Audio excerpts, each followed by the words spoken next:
ఐబొమ్మ రవి కేసులో 5 రోజుల విచారణ ముగిసింది. 5 రోజుల విచారణలో పోలీసులు రవి దగ్గర నుంచి చాలా విషయాలు రాబడదామని ప్రయత్నం చేశారు.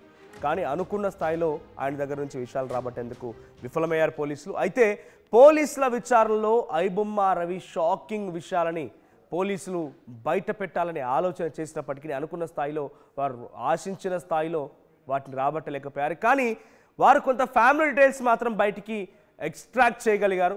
రవి ఏంటి, రవి ఎప్పుడు పెళ్లి చేసుకున్నాడు, రవి భార్య ఎవరు, రవి కూతురు ఎవరు, రవి ఏం చేస్తూ ఉండేవాడు, ఇవన్నీ కూడా కొంత తెలుసుకునే ప్రయత్నం చేశారు. అయితే 2015లో కూకట్పల్లిలోని ఓ గేటెడ్ కమ్యూనిటీలో రవి ఒక ఇల్లు కొనుగోలు చేశాడట.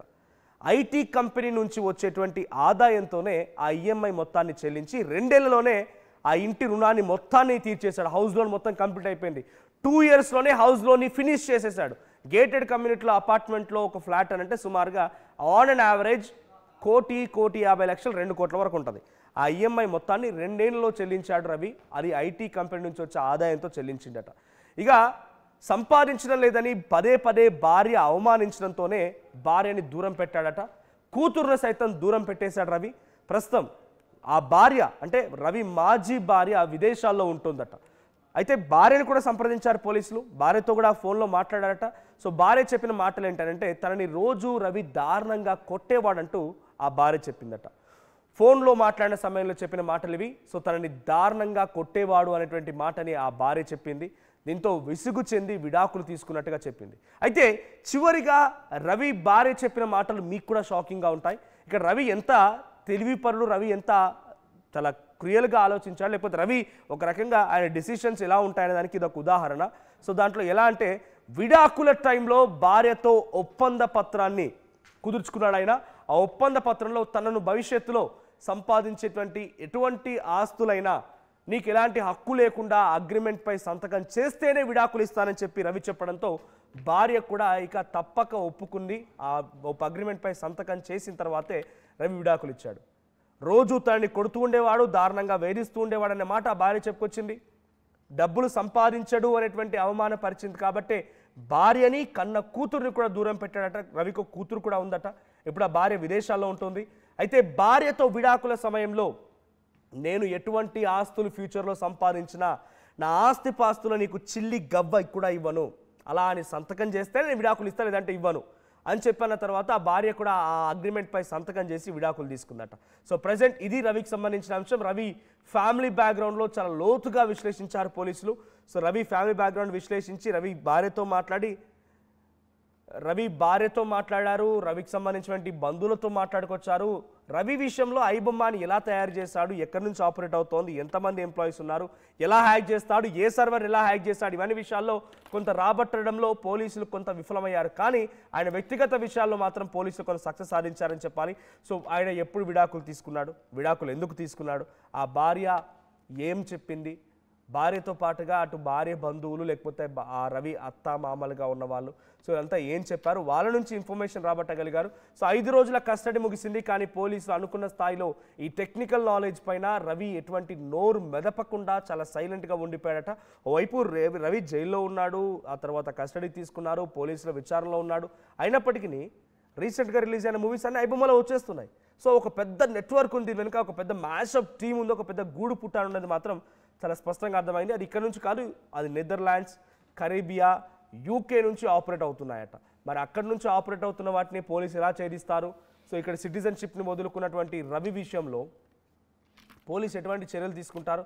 ఈరోజు మళ్ళీ కోర్టు ముందు రవిని ప్రొడ్యూస్ చేసే అవకాశం ఉంది.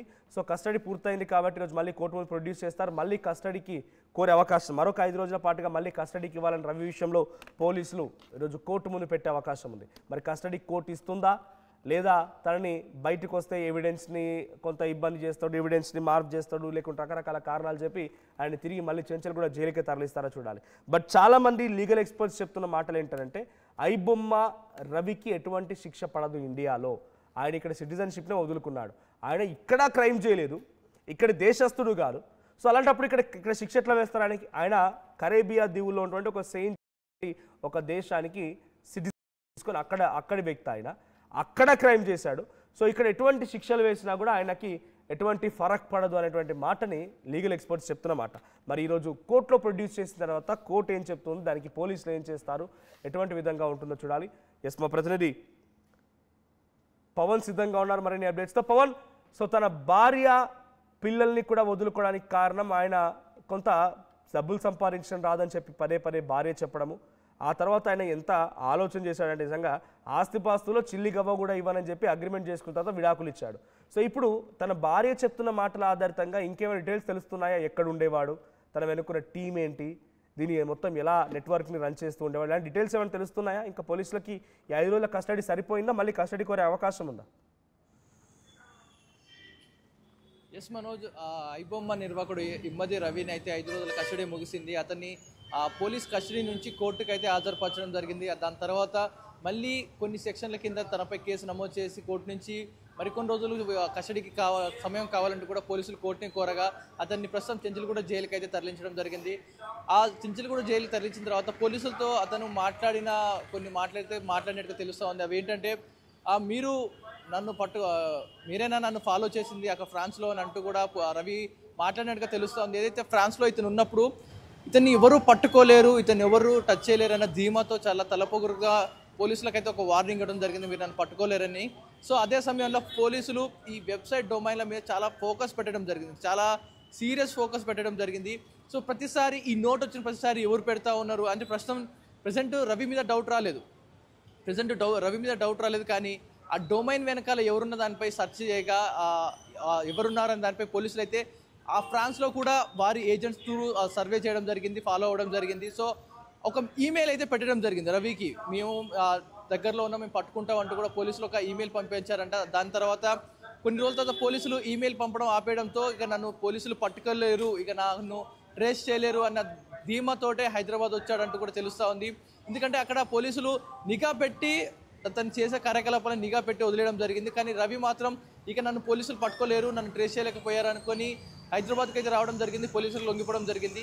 గతంలో కూడా పెళ్ళి అయిన తర్వాత ఒక భారీ గేటెడ్ కమ్యూనిటీలో రెయిన్బో విస్టాల ఫ్లాట్ తీసుకున్నాడు. అదంతా కూడా వితిన్ 2 yearsలో తన ఏదైతే ఐటీ ఉద్యోగం చేస్తూ ఉన్న రవి 2 yearsలో ఇంటి బాకీ మొత్తం కూడా కట్టడం జరిగింది. అంటే ఒక నెల ఈఎంఐ కట్టినా కూడా 5-6 సంవత్సరాలు ఈఎంఐ కట్టాల్సి ఉంటుంది. అలాంటిది 2 సంవత్సరాల్లో ఇంటి బాకీ తీర్చేశాడు. ఇదే విధంగా వీరిద్దరి మధ్య ఏదైతే ఉన్నాయో ఆర్థిక లావాదేవీల మధ్యలో భార్యాభర్తల మధ్య వస్తున్న గొడవలు ఏవైతే ఉన్నాయో వాటి కారణంగా వారిద్దరు అయితే భార్యాభర్తలు విడాకులు తీసుకున్నారు. ఆ సమయంలో కూడా భార్య ఫ్రాన్స్ నుంచి ఆమె ఏదైతే అబ్రాడ్ వేరే దేశంలో ఉందో ఆ దేశం నుంచి కూడా పోలీసులతో ఫోన్లో మాట్లాడినప్పుడు రవి నన్ను చాలా చిత్రహింసలు పెట్టేవాడు, కొట్టేవాడు, టార్చర్ చేసేవాడు, ప్రేమించి పెళ్లి చేసుకున్నా కూడా నాకు నరకం చూపించాడు, కూతురిని కూడా కొట్టేవాడు కనికరం లేకుండా, అలాంటి కొంచెం క్రిమినల్ మెంటాలిటీ ఉన్నవాడు ఈ రవి అంటూ కూడా భార్య ఒక ఫోన్లో ఒక స్టేట్మెంట్ ఇవ్వడం జరిగింది పోలీసులకి. సో ఆ స్టేట్మెంట్ ఆధారంగా కూడా పోలీసులు రవి మెంటాలిటీ, తన ఆలోచన విధానంపై ఒక అంచనాకు రావడం జరిగింది. సో రవి ఎంత క్రిమినల్ మైండెడ్ ఒక్క పాయింట్లో తెలుస్తూ ఉంది. ఎందుకంటే ఆ విడాకులు ఇచ్చే సమయంలో కూడా నేను భవిష్యత్తులో సంపాదించే సంపాదన ఏదైతే ఉందో దాని మీద నీకు హక్కు లేదు, దాంట్లో నీకు రూపాయి కూడా నన్ను అడగొద్దు అని అనుకొని ఆ లైన్ కూడా మెన్షన్ చేసి దాని మీద సంతకంగా కూడా పెట్టించుకున్నాడు రవి. ఎందుకంటే భవిష్యత్తులో ఒకవేళ ఇతను ఆ భార్య మళ్ళీ కూతుర్ని పోషించడానికి, తను పోషించుకోవడానికి ఏదైతే పైసలు మళ్ళీ అడుగుతుందన్న నేపథ్యంలో ముందే పేపర్ రాయించుకున్నాడు ఈ మధ్య రవి. కూతురు భవిష్యత్తు కానీ భార్య భవిష్యత్తు కానీ ఏమీ పట్టించుకోకుండా తన స్వార్థానికి ఇక్కడ బెట్టింగ్ యాప్స్ నిర్వహణ చేసుకుంటూ లక్షలు ఒక సినిమాకి ₹1,00,000 మూవీ రూల్స్కి ఇస్తూ అవి తీసుకొని ఐబొమ్మలో అప్లోడ్ చేసుకుంటూ ఇలా కొంచెం తన స్థాయి పెంచుకుంటూ అబ్రాడ్కి వెళ్ళి అక్కడ కరేబియన్ ఐలాండ్స్ నుంచి అయితే సర్వర్ రన్ చేస్తూ ఉన్నాడు. సో పోలీసులు అయితే ప్రస్తుతం ఆ మెయిన్ డొమైన్ ఏదైతే ఉందో, సర్వర్ లైన్స్ ఏదైతే ఉందో దానిపై ఆరా తీస్తూ ఉన్నారు. దాని పాస్వర్డ్, యూజర్ ఐడి పాస్వర్డ్ చెప్పు అంటూ కూడా పోలీసులు అడుగుతా ఉన్న నేపథ్యంలో నాకు గుర్తు లేదు, మర్చిపోయినట్టు కలిసినప్పటి నుంచి ఈ నెట్వర్క్ మొత్తాన్ని మొదలు పెట్టాడా, ఈ హ్యాకింగ్ సిస్టాన్ని ఐబొమ్మని స్టార్ట్ చేశాడా, తన భార్యకి ఈ విషయం తెలుసా? ఎస్ మనోజ్, ఏదైతే ప్రజెంట్ వారు ఇద్దరు ప్రేమించి పెళ్లి చేసుకున్న తర్వాత వారిద్దరి మధ్య కొన్ని ఆర్థిక లావాదేవీలు అయితే రావడం, డబ్బులు లేకపోవడంతో ఇంట్లో వాళ్ళు అండ్ అలాగే తన అత్త కూడా తను దూషించడం జరిగింది, మాట్లాడడం జరిగింది, డబ్బులు సంపాదించట్లేవు, ఏం చేయట్లేవు అంటూ కూడా ఈ మాటలు అనడంతో తనకున్న నాలెడ్జ్ని తప్పుదారిలో పెట్టుకొని ఈ బెట్టింగ్ యాప్లు ఇవన్నీ పెడుతూ ఆ బ్యాక్గ్రౌండ్లో రన్ చేస్తూ వస్తూ ఉన్నాడు.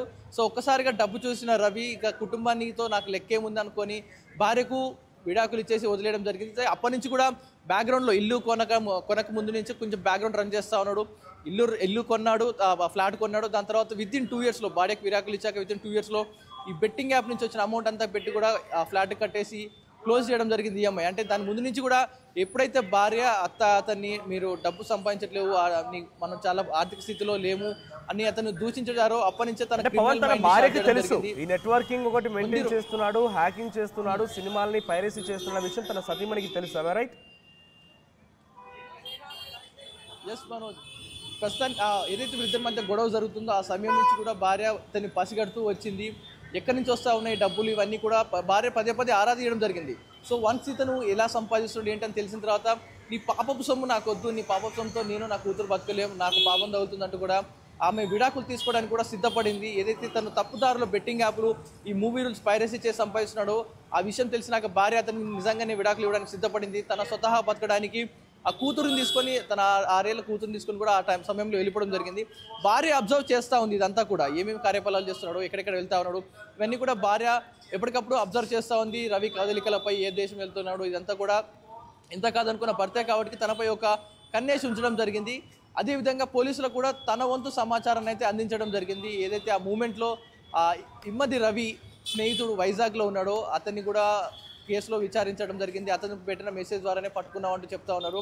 ఫ్రెండ్స్ ఐడెంటిటీ, ఏదైతే ఫ్రెండ్స్ ఓటర్ ఐడి వారి పేర్లు ఏవైతే ఉంటాయో, ప్రహ్లాద్ అనే పేరు తన ఫ్రెండ్ ఎవరైతే ఉన్నారో ఆ ప్రహ్లాద్ అనే పేరుతో అక్కడ ఫ్రాన్స్లో తన ఐడెంటిటీ క్రియేట్ చేసుకున్నాడు. పాస్పోర్టు, ఓటర్ ఐడి ఇవన్నీ కూడా ఈ తన ఫ్రెండ్ ఐడెంటిటీ, తన అడ్రస్లతో అక్కడ పేరు మార్చుకొని మకం మార్చుకొని తన ఐడెంటిటీతో ఫ్రాన్స్లో ఉంటున్నాడు. ఇక్కడ ఇమ్మది రవి అబ్రాడ్కి వెళ్ళేసరికి ప్రహ్లాద్గా మారిపోయి అక్కడ కొత్త లైఫ్ స్టైల్ రన్ చేస్తూ ఉన్నాడు. అంటే ఇవన్నీ కూడా ముందు నుంచి భార్య పసిగట్టడం జరిగింది. పోలీసులకు ఫోన్ కాల్లో మాట్లాడిన సందర్భంలో ఇవన్నీ కూడా గతంలో ఫేస్ చేసిన విషయాలన్నీ కూడా ఇవేనంటూ కూడా నా పోలీసులకి ఒక స్టేట్మెంట్ అయితే ఇవ్వడం జరిగింది. సో పోలీసులు మాత్రం మరికొన్ని రోజులు కస్టడీలోకి తీసుకొని విచారించే అవకాశం ఉంది. నేపథ్యంలో ఇమ్మది రవి మాత్రం ఇలాంటి టెక్నికల్ విషయాలు మాత్రం బయటపెట్టడం లేదు. ఏదైతే ఆ డొమైన్స్ ఏవైతే ఉన్నాయో, ఐబొమ్మ సంబంధించిన డొమైన్స్ ఏవైతే ఉన్నాయో, main server user ID password మాత్రం చెప్పడం లేదు, నాకు గుర్తులేదంటూ కూడా తేలేస్తూ ఉన్నాడు. మరోవైపు ఇప్పుడు ఇమ్మది రవి కొంచెం భయం పట్టినట్టు కనిపిస్తూ ఉంది. ఎందుకంటే ఆ రోజు నన్ను ఫ్రాన్స్లో ఫాలో చేసింది మీరేనా అని ఒక క్వశ్చన్ అయితే పోలీసుని అడిగినట్టుగా పోలీసులు చెప్తా ఉన్నారు. ఎందుకంటే పోలీసులు బ్యాక్గ్రౌండ్లో తన రా ఏజెన్సీ కానీ మిగతా మన ఇండియన్ టీం ఏదైతే ఉందో అతని బ్యాక్గ్రౌండ్లో ఫాలో అవుతూనే ఉన్నారు. కానీ ఇమ్మది రవి కొన్ని రోజులు వాళ్ళని గమనించిన తర్వాత వీరు నన్ను ఏం చేయలేరు, పట్టుకోలేరని ధీమాతో ఇండియాకు వచ్చి రావడం జరిగింది. రెడ్ హ్యాండెడ్గా పోలీసులకు దొరికిపోయాడు. కానీ పోలీసులు మాత్రం సైలెంట్గా ఈ బ్యాక్గ్రౌండ్ ఆపరేషన్ అంతా రన్ చేసి ఇమ్మడి రవిని క్యాచ్ చేశారు. నెక్స్ట్ ఆపరేషన్ మూవీ రూల్స్ మీదే పడ్డట్టుగా చెప్తా ఉన్నారు మనోజ్. Thank you Pawan.